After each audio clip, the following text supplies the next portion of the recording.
I'm King Gerald Jones, and this is A Thousand Bodies Podcast. This podcast is about my conquests and experiences with women in sex, love, and relationships. So, this is how this podcast is going to go. First, you have the body bowl.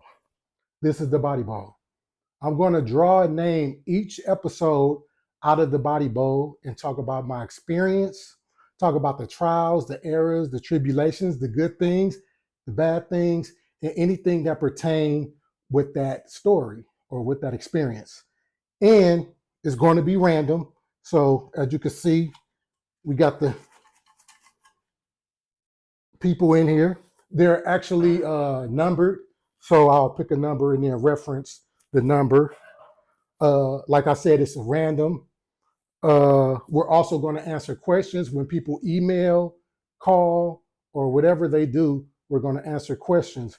Right now, we're not going live, but starting Wednesday, that's Hump Day, Wednesday at 6 p.m. So try to remember Hump Day, Wednesday at 6 p.m.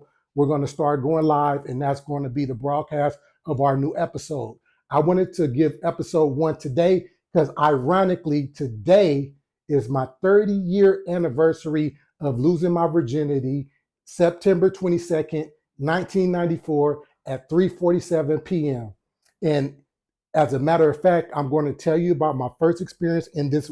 Like I said, we normally draw from the bowl, but we're not going to draw from the bowl today. I'm just going to give you my experience with losing my virginity, how I think that molded me, was the experience good or bad, et cetera, et cetera. So we're not picking out the body bowl today, but episode 2 and going forward, which is broadcasting on Wednesday at 6 p.m., we will be picking random names out of the body bowl. So in this endeavor or experience to accomplish 1,000 bodies, over 1,000 bodies, I know there was a lot of questions being asked with 1,000 bodies being a lot. And I can see why people would think it's a lot, but if you made a conscious decision, well, let's say as a man, I don't really know how to describe the experiences for a woman or what she would be thinking or how she would go about having 1,000 bodies, or would she even do that? I can only speak of the experience of me and the feelings of a man. So for me, I'm gonna say this, let's do this 1,000 bodies math.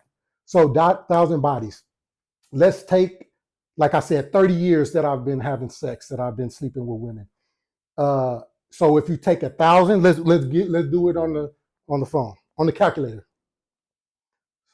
So let's take 1,000 bodies divided by 30 years, and you get 33.33333. So there's 12 months in each year. So you then divide the 33 by 12. That gives you 2.7 bodies. If you can get and first of all, if you're a young man, don't even start calculating. Don't even begin to start calculating because you're not ready and you're not there. But my thing is, if you could get, you have to make a conscious effort. That's the first thing that I'm going to be. And I'll tell you my reason for my conscious effort to pursue bodies and pursue sleeping with women. So if you get 2.7, let's round it up to 3. If you get 3 women per month on average, it's really not that bad. If you think about it, I don't want to put my system off on anybody else. I'm just describing my experiences and what my thinking is. 3 women per month, to me, that's not a lot. To me, in comparison to what I was doing, is not a lot. You can't get 3 women to like you. You don't have 3 fifis. You don't have 3 whores. You don't have 3 women. And notice how I describe and separate the categories, because there are different type of women, ladies, females, so on and so forth. So if you can't get 3 women to like you, then you already messing up. You're already not in in the category of accomplishing this goal or this feat. So the first thing I also want to do is, because even to accomplish this task, you have to once, have a conscious effort, and you have to abide by some rules. One of the major top rules, and I don't know if I'm gonna give you all the rules today, but I'll give you a few. One of the major top rules is, as a man, to operate with less emotions as possible. Now, what this means is understanding that you're going to have feelings, because I'm not saying I didn't have feelings, but suppressing them possibly, or ignoring them, or still keeping your eyes on a prize and disregarding your emotions is the only way you're going to accomplish a high body count or 1,000 bodies. If you're working with feelings, of course, you might stop because now you're in a relationship and now you're not, seeing anybody else. So the thing you need to do, if you are trying to, or let's say what I did to accomplish this feat, was remove emotion as much as I can. Not to say I didn't care about women, not to say that even in hindsight, after sleeping with the women, I gained feelings and gained emotions, and actually, like I described in the description, began to have feelings in relationships. So it didn't all go according to plan, like, oh, I'm a robot and I'm not have any feelings, but that was the goal. One of the second things you need to do is work on yourself as a man.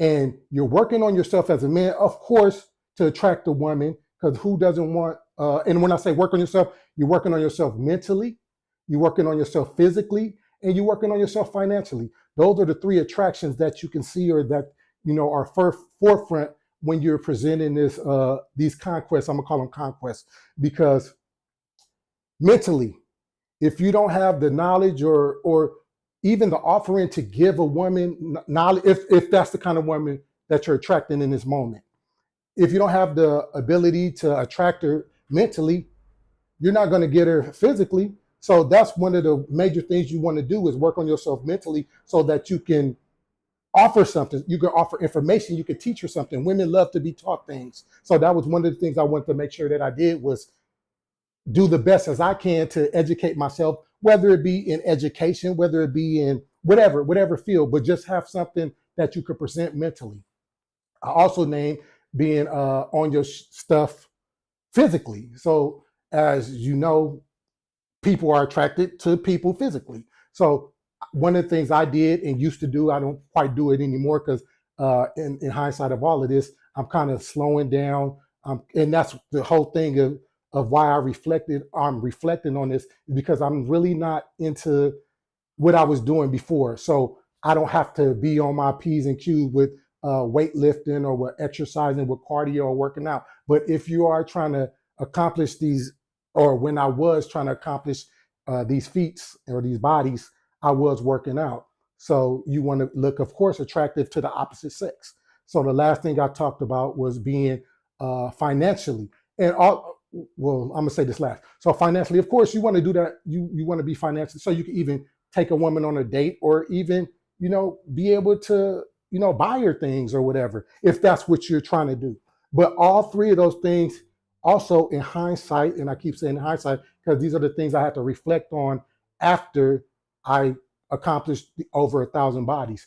All these things, these three tools that I just named, that you need to be mentally, physically, and financially strong in, although they attract the opposite sex, they are for you. They are for self. They are for self-improvement. They are for self-reflection. They are for self-confidence. So you're not doing it per se for the woman. She's going to see it. She's going to get the effects of it. She's going to reap the benefits of it, but you're doing it for yourself. So those three things. Now, another rule that you also have to, I don't want to say have to, I only can name my path. One of the rules that I made mandatory was for me to always be honest, to always tell the truth. So if I was dating other women, I would tell, like if I was getting to know a woman and she said, "Oh, are you single?" And I might have been single, I might not have been single, depending on the time. And she would say, "Well, are you?" Yes, I'm dating women. I'm seeing other women. I'm talking to other women. I'm entertaining other women. Again, the lie is not for them. Excuse me. The truth is not for them. The truth is for you. And the lie is going to prevent you. And believe it or not, you might think in a moment you're gaining things, because I know a lot of men, they think when they're lying that they're gaining things, and you might gain something temporarily, but it's not going to benefit you in the long run. And again, the lie and the truth, of course, they're opposite, but the truth is for you. So you're going to gain more by telling the truth. You're going to gain more by being honest than you would with being dishonest. So I also want I'm going to be answering questions like I said. So what I want to do, I'll have a list of questions. Oh my God, I have a list of questions, and I'm glad you guys were intrigued. I'm glad you guys had questions, and it was a lot of questions. I don't want to necessarily do it on this episode. I just want to introduce things. I just want to present to you guys when, like I said, every Wednesday at 6 p.m. So remember that by Hump Day and 6 o'clock, 6 p.m. We're going to be going live. I'm going to be going live. So not only can I answer emails or calls, I'm also going to be able to read the chats and answer questions in the chats. But I did want to answer out of all the questions that were emailed, that were put on Facebook, that were put on Instagram. I was one question that I did screenshot. I don't know why I thought this question was so more important than the others. Maybe I didn't, but I just wanted to answer one question so you guys could just see that how the formula will go with me answering questions. So one of the questions that I'm going to answer was on Facebook. She asked, I don't know, I don't want to say her name. I guess you guys could look and find out. I'll figure out if I want to say people's name. Oh, that's another thing. I'm going to tell you about the body bowl. I don't know if I want to say her name. I'm not going to say her name because she didn't give me permission to say her name. But I will say this. The question was, which ones were the most memorable, and do you remember their names? To answer that question, all of them were memorable in their own way, in their own right. Everyone had kind of, and it's funny to hear me say, out of the 1,000 plus bodies, all of them had their, but they actually did all have their memorable moments or all of them were memorable. If I would have to give, I guess maybe the memorable word is the wrong word to use. I guess special, or I guess the ones that I did gain relationships with. I guess the ones that I did not only have sex with, but proceeded to have a connection with, and not only slept. Because I will tell you this: in my 1,000 bodies plus, it's obvious. A lot. I want to say 80% of those bodies were one night stands. And well, let me not say one night stand, because one night stand means I met them, sex, and no. So some were, but I don't want to say all one night stand. I want to say a one time sex thing. So I might have been talking to this woman or courting this woman for a week or two or whatever, and I had sex with her one time, and then that was it. Because I was on track to not really accomplish 1,000 bodies, because to be honest with you, in hindsight, looking back, I wasn't trying to accomplish 1,000 bodies. If you would have asked me, hey, are you I would say that's impossible. So I wasn't really trying to accomplish 1,000 bodies, but I did know I wanted to sleep with as many women as I can. And that's going to go into the story of me losing my virginity, which I'm going to definitely get to in the end. I just want to prep you guys for the podcast, give you guys information, and let you know in episode 2, that's when it's really going to go. I just want to make sure everything is flowing and you understand everything that's going on behind the scenes or behind the thought of the podcast, 1,000 Body Podcast. So she also asked, do I remember their names? Absolutely not. I absolutely do not remember their name. Oh, so I will say this: somebody else asked me, inbox me a question, and I don't remember their names. Of course, I don't remember their names. Another person asked me, did you write every name? I didn't write down names. I just took tally. I would just mark up in my notebook, my notepad. I would just mark a line in increments of 5. So I didn't put any names like, oh my. So I do not remember. I don't even think I remember half the names. And even with the body bowl, you're going to see is some names that are in here that are not names. I just describe them as an experience. So I might have a title. For example, the first BBW girl that I had sex with, or the girl that I had sex with that had the BBL, or out of my very limited interracial date sex. I might not remember their name, but I put the experience. So I don't remember their name, but I do remember the experience. So to answer your question, memorable, all of the experience were memorable. I guess I would say the ones that are most close to me or special to me are the ones I gained relationships with and had maybe sex more than once and gained a connection and had a relationship with. And those are the most memorable ones. I also want to, I need to make sure I'm putting everything in perspective so that when episode 2 comes, you guys know what's to come. Again, we're going to be live. 1000 Bodies podcast will be live on Wednesdays, hump days at 6 p.m. And we will be answering questions from the chat, from emails, and from social media platforms. Let me see. What else do I want to describe? What else do I want to talk about before I get into the actual story of me losing my virginity?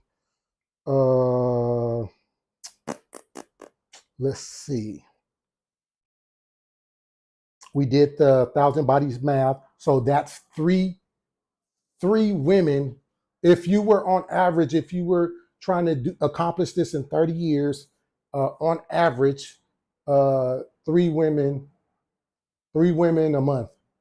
That's 1000 Bodies math. I gave you the rules. I explained the show. What else do we want to talk about? Because I want to make sure before I get into the story, because the story will be the last thing, and then you guys can possibly ask questions on episode 2 about the story at the end. What else do I want you guys to know about me? What else do I want you guys to know about the podcast, 1000 Bodies podcast? How did I think of it? How did I come up with it? I was just thinking about sharing my experiences. Also sharing that although it's made to believe that men are just, not all men, but most men or some men are just about sex, no matter the aim for sex, we're still going to have some kind of chemistry, some kind of emotion, some kind of attachment with women, no matter how dedicated you are on the sex path, no matter how dedicated you are with removing your emotion or not having relationships, you are in fact going to have those experiences because you're human, and women or men are designed for each other. So no matter what, you are going to have those experiences. Oh, that's another thing. So again, today, September 22nd, 1994, at 3:47 p.m., I lost my virginity. So I was telling a couple of my friends about not the experience, but that I remembered my date. And they found it wild or funny that I remembered my date. And this is not the first time. I've shared this a lot of times, and people usually be like, oh man, you remember your date. And I thought it was important. Maybe it was important because of my goal to have more women. And now this is like maybe your first, if you were in the league, the football league, maybe you remember the day of your first touchdown. So that was my thinking when I remember, like, okay, this is the start of it. So I said all that to say, I went to Venice Beach because I wanted to ask, multiple people or ask several people or ask people, did they remember their date? And was this an unusual thing for me, especially as a man? Because I know women are a little more sensitive to losing their virginity. So I wanted to know, do people remember the day, the actual and exact day, and not necessarily the time, but maybe the date that they lost their virginity, the experience, how it went. So I went to Venice Beach, and we're going to cut to that right now, and we're going to see what it was. A lot of people, but I'm just limited because I want to get to the story. So go to Venice Beach. We're going to go to Venice Beach and see how many people remember and how many people didn't. Let's go. So I'm with 1000 Bodies podcast, and I'm asking the question, do you remember the exact date and the exact time you lost your virginity? I absolutely do. Oh, okay. Share it with us. Oh my goodness. What if she sees this though? That's kind of. Well, you don't have to share, but you do remember. Okay, I remember. Yeah, I do remember. We believe. Do we believe him? I was nervous. She was more experienced than me, so I was a little nervous. But yeah, I remember the exact moment. There's a man that remembers. So I'm King Gerald Jones. Nice to meet you. Nice to meet you with 1,000 Bodies podcast. All right. And I want to ask you just one question. All right. Do you remember the exact time and the exact date you lost your virginity? Of course I do. You do. Would you like to share it? I would love to share it. Baby, run away, even though you know the story. Oh, I was headed southbound from Santa Rosa to San Francisco on a fucking bus on Halloween in a little Dorothy costume. And I said, all right, me and my boyfriend were running away. So yeah, we just did a little boop. I sat on his lap. A little old lady next to us was like, what the fuck is happening right now? do you remember the date? Do you remember the date? This was definitely at least in 2010. But not the exact day and time. Because Halloween. I remember. Halloween. She remembers the exact I date. told you it was Halloween. So my name is King Gerald Jones with 1,000 Bodies podcast, and I want to ask you one question. Do you remember the exact time and the exact date you lost your virginity? Can you share the date? I don't know the date, but I remember it was like in November. High school. Was it a good experience or a bad experience? Okay, thank you. So I'm King Gerald with 1,000 Bodies podcast, and I want to ask you one question. Do you remember the time and the exact date you lost your virginity? I don't. He doesn't. My name is King Gerald Jones with 1,000 Bodies podcast. I just want to ask you one simple question. Do you remember the exact date and the exact time you lost your virginity? I do. You do. Would you like to share it with us? No. Or was it a good or a bad experience? It was very good. It was very good. So there you have it. That was my experience at Venice Beach. We're asking people if they remember the exact date and time that they lost their virginity, and you heard it here. I want you, if you want to, you could write in or text, whatever, however you're going to get it to me. Email me at 1000bodies at podcast@gmail.com. You can also follow me on all platforms, 1000 Bodies Podcast, Instagram, TikTok, Twitch, email, anything, everything. 1,000 Bodies Podcast. So now that we got that out the way, make sure you let me know if you remember the exact date and time that you lost your virginity. So now let's get to the story. We're going to get to the story. The names have been changed to protect the guilty, so I will not be saying actual names. And also, I don't want to get sued. I don't want to get sued for slander. I don't want to get sued for anything. So the actual names will be withheld. I will be changing the names. The names have been changed to protect the guilty. So normally, I will go into the body bowl and I will pick a name like so. Pow. And I will read the number and I will reference the number and be like, boom, boom, boom. So sometimes, and it's crazy while creating this, some people just don't have a story. Some people don't have anything that they did bad. Some people, and if it's a good experience or made me learn something or whatever, I'm going to say that. But some people just don't have anything for me to say. So let's hypothetically say this was a name that I picked and their number matched or whatever. I'm going to say there's no story to be told. I'm actually going to say there's no story to be told, and I probably Kobe the ticket. So some names are in here don't have a story, so you won't hear a story. So normally, again, I would dig in the body bowl, but today, in honor of me losing my virginity 30 years ago today, I'm going to just tell you the story about when I lost my virginity. So let's get to it.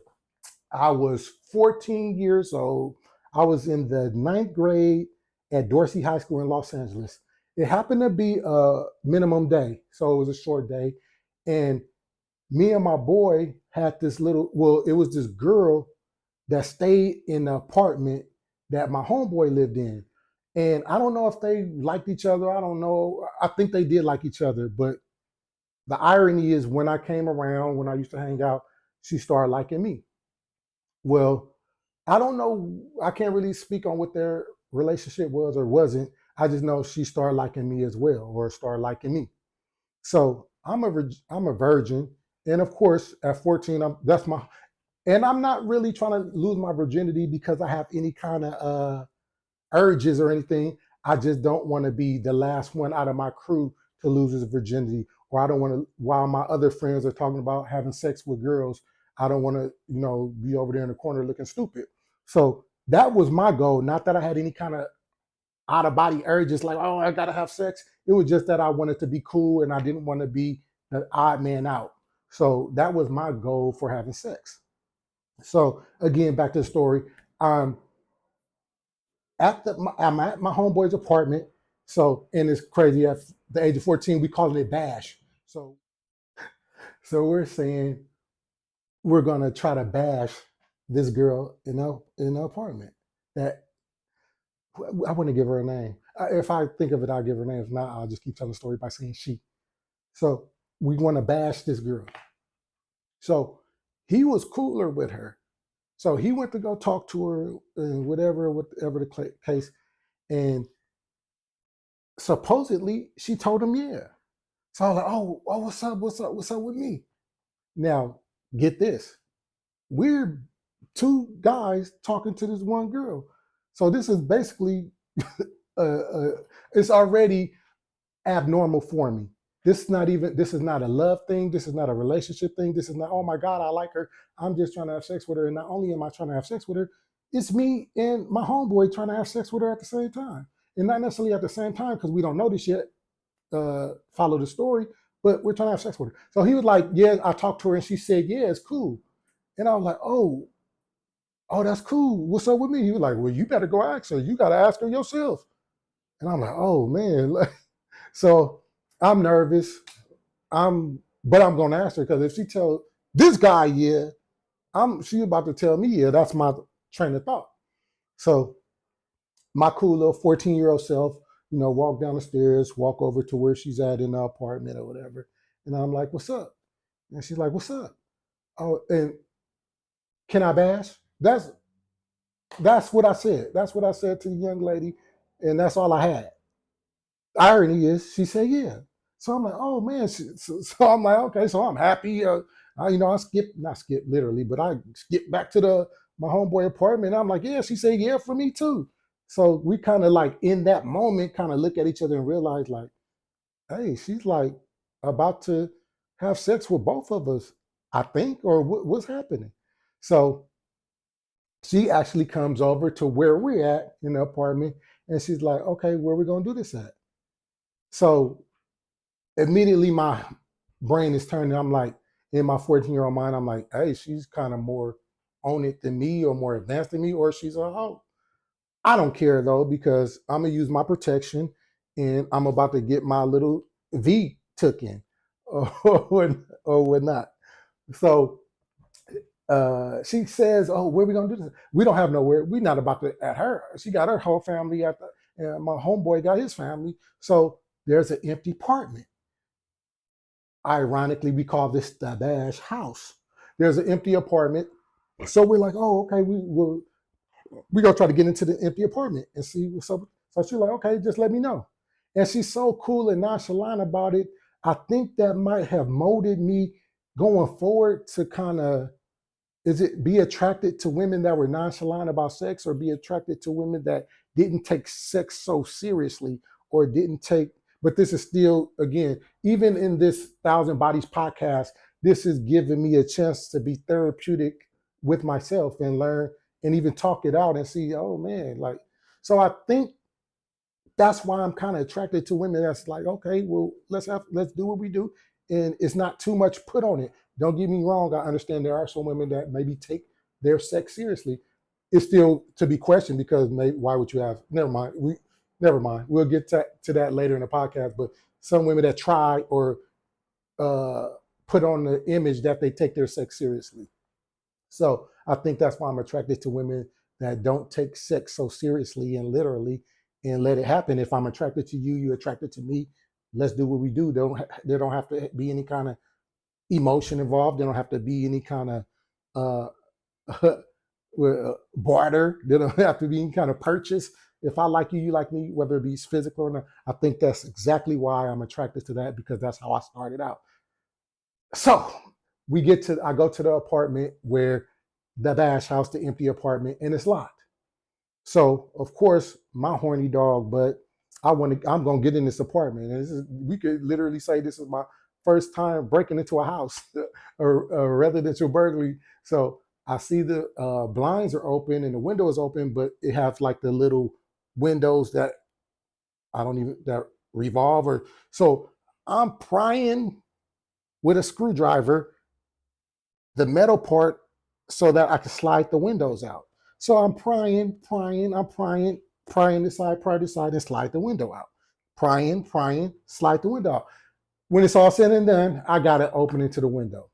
So I go inside the apartment, unlock the door, and leave. Go back to my homeboy house. I'm like, hey, I got the apartment open. Let's go get her, whatever. So he go get her. So I get my little protection, my little condom. I don't know what's about to take place. I don't know. I don't know. I don't know what's about to happen, but I'm about to get mine. So she comes up to the apartment and whatnot, and she's ready. And like I said, this kind of was crazy to me because I think that's also why I make sex so simple as well. Or I feel that sex should be so simple because it was like she wanted it maybe more or as much, which again, in hindsight, nowadays women try to give the image that they don't want sex as much as men, but that's another topic for another podcast as well. But it's just kind of crazy, not intriguing, but it's just got my little mind turning like this isn't hard at all. This is like she is with everything we saying. So she gets to the apartment or whatnot, and she comes in and she says, "You're going to go first," and she points to me. I kind of knew in the back of my mind she liked me better than this guy, this dude, or whatever. But whatever relationship they had, whatever. It didn't matter to me. I was just trying to lose my virginity. So she's telling me you're going to go first. Also, side note, I'm going to tell and we're going to call this a train. I guess we're going to call it a train. I'm going to tell other little experience that I had with running a train. And I want to say this: never have I ever been second in a train. If I can't go first in a train, I won't be there. I won't arrive. There's no trip for me.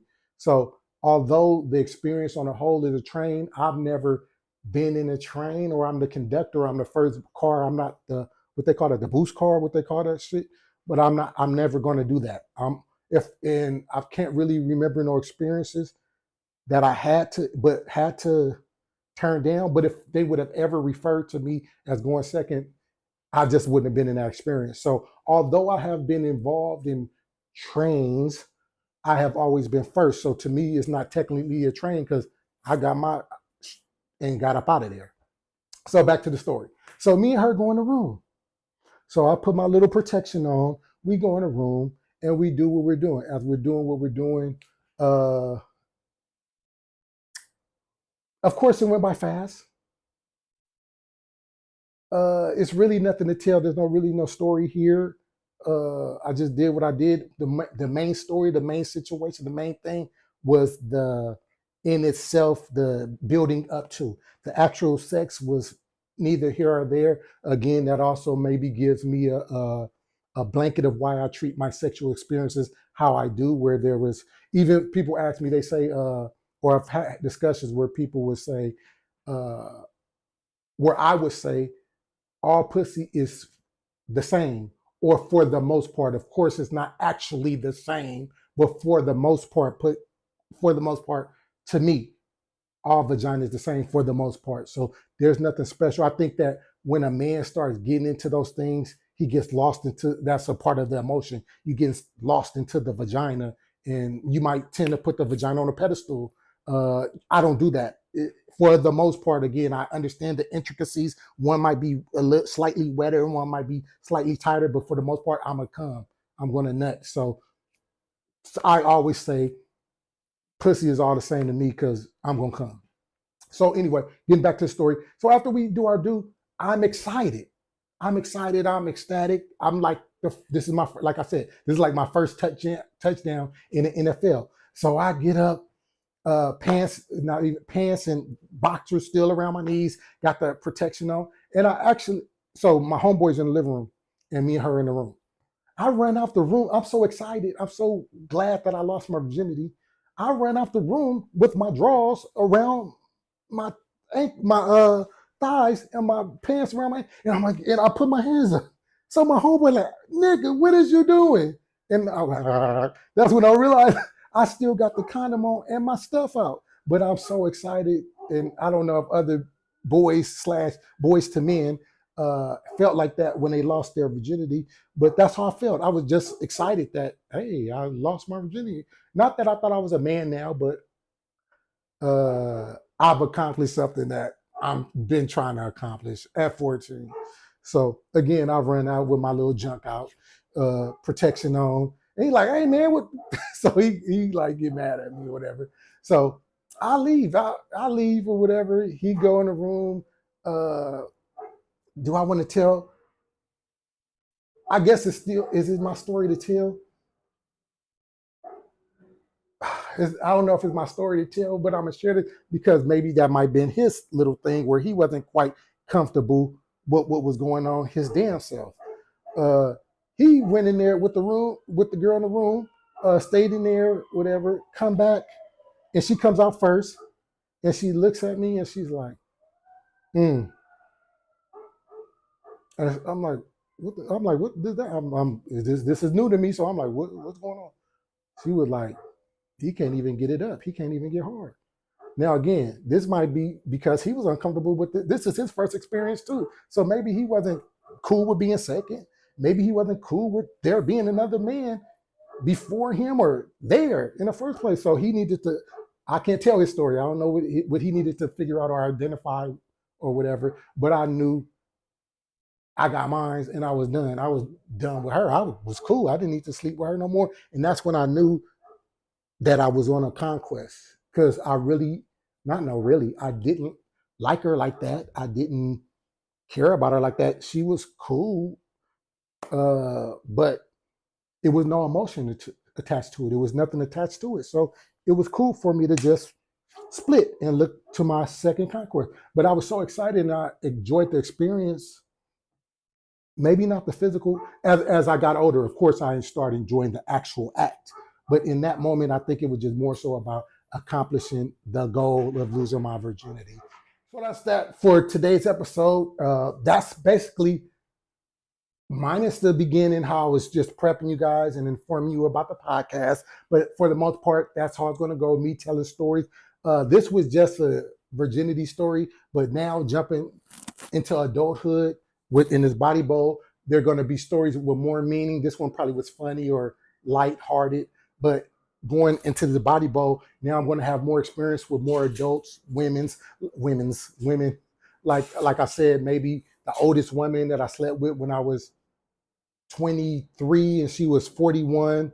What just all kind of experiences. Like I said, so going forward, I just want to share that experience of me losing my virginity on the actual day, 30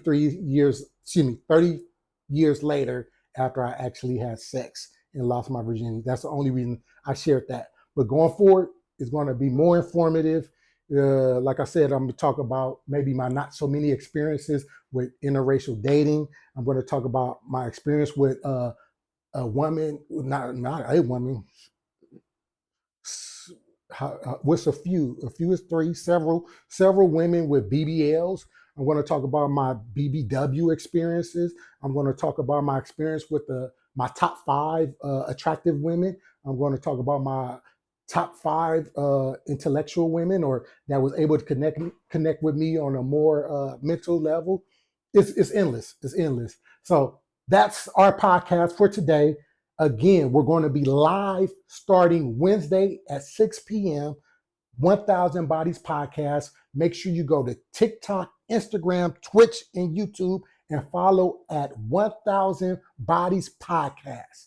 Also, you can email me at 1000bodiespodcast@gmail.com. Is there anything I'm forgetting?